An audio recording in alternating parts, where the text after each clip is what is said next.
अनुशासित भए पढ्यो भने अनुशासित भए पढ्यो भने आज हामी बन्छौँ अनुशासित भए पढ्यो भने आज हामी हुन्छौँ अनुशासनको अर्थ बुझ्दै बाटोमा पुग्छौँ अनुशासनको अर्थ बाटोमा पुग्छौँ अनुशासन बिना मानिसले जनावर बिनाको पर्छौँ यस्तै बानी बस्यो भने बच्छ धेरै नाच्यो यस्तै बानी बस्यो भने बगार गर्ने नमस्कार यहाँ उपस्थित सम्पूर्णहरू न्यानो अभिवादन आज म आफ्नो गर्दै अठारमा विषय लिएर व्यस्त भएको छु मेरो शीर्षक रहेको छ विद्यार्थी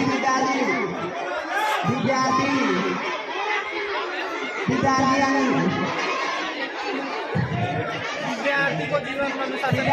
विद्यार्थी जीवन अनुशासनको महत्त्व विद्यार्थी जीवन भनेको बालावस्थादेखि उच्च शिक्षासम्मको बालावस्थादेखि उच्च